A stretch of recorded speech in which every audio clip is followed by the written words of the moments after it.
The Imperial Council chamber fell silent as Princess Vela of the Corvian Empire rose from her crystalline throne. Her silver skin shimmered under the twin suns streaming through the observation dome, and her 4 eyes narrowed with unmistakable disdain. "A human?"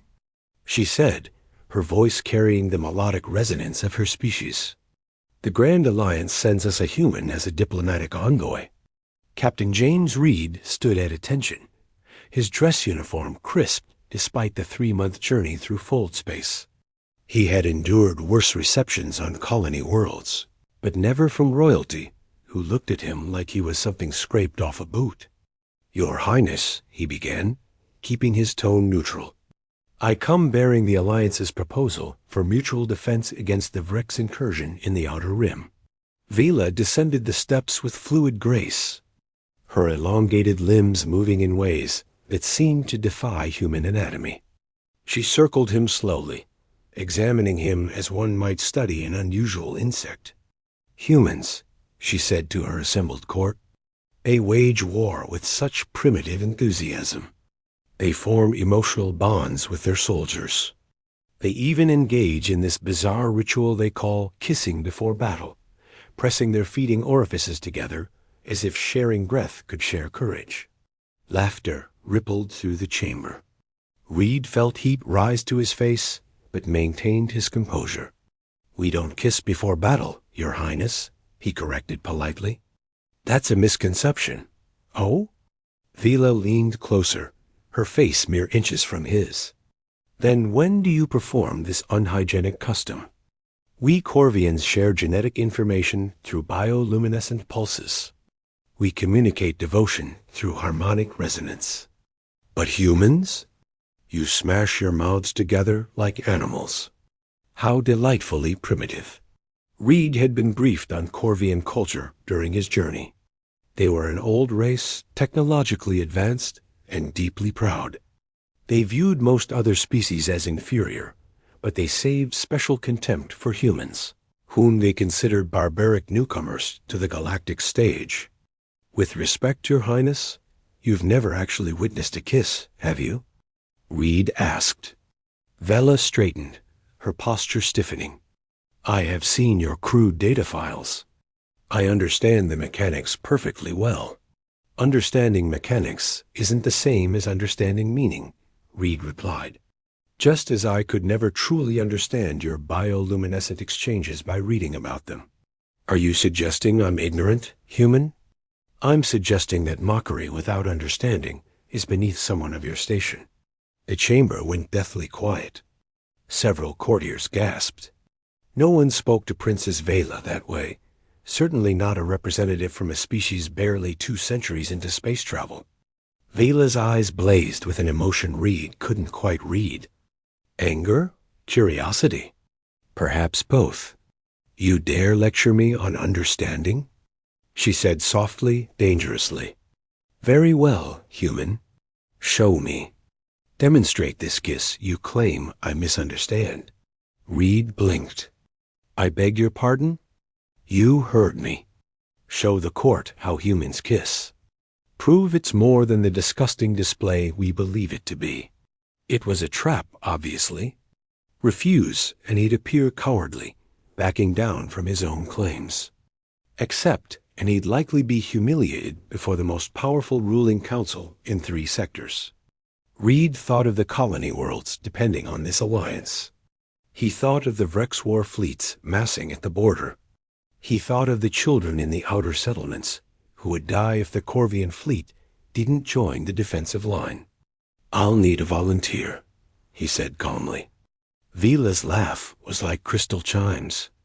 "Oh no, human. If you're going to educate me, then I shall be your subject. Come, show me this kiss." She stepped closer, tilting her head in what he assumed was challenge.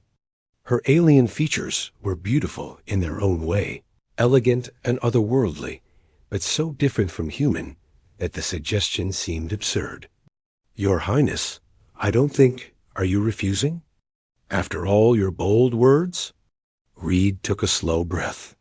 He stepped forward, closing the distance between them until he could feel the slight electromagnetic field that Corvians generated.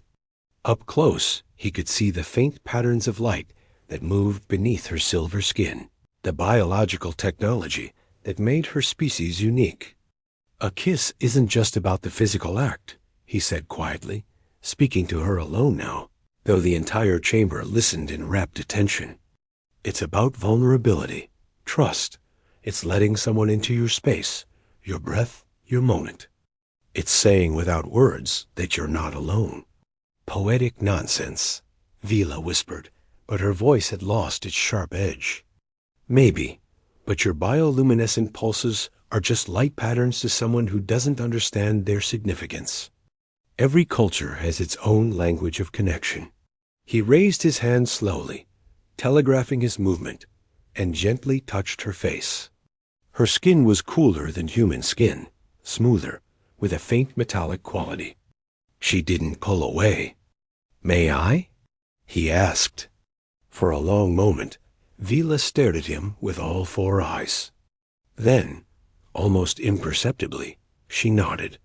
Reed leaned in slowly, giving her every chance to change her mind. When his lips met hers, it was gentle, brief, and entirely chaste. Just a soft press of contact, lasting no more than a few seconds.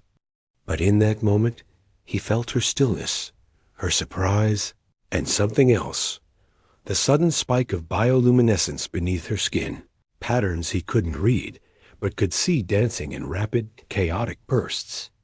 He stepped back, maintaining eye contact. The chamber remained frozen in shocked silence.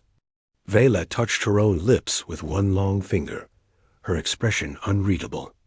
The light patterns beneath her skin continued their frantic dance, and Reed realized with a start that he might have triggered some kind of biological response he didn't understand. "Your Highness?" One of the courtiers ventured nervously. Vela held up a hand for silence. She studied Reed with new intensity, all traces of mockery gone from her bearing. "That was not what I expected," she said finally. "What did you expect?" "Something crude, aggressive, an assertion of dominance perhaps, or a display of possession." That's how the data files described it. "Those files were wrong," Reed said, "or at least incomplete. A kiss can be those things, but it can also be comfort, welcome, promise, hope. You speak as though it carries meaning beyond the physical. Doesn't your bioluminescence?" Vela was quiet for a long moment. The patterns under her skin had slowed to a steady, rhythmic pulse that Reed instinctively felt was contemplative. "I owe you an apology, Captain Reed," she said, and the court stirred in shock. "I judged your species without understanding. That is indeed beneath my station." Reed inclined his head respectfully. "We all have much to learn from each other, Your Highness." "Indeed." Vela returned to her throne, but didn't sit.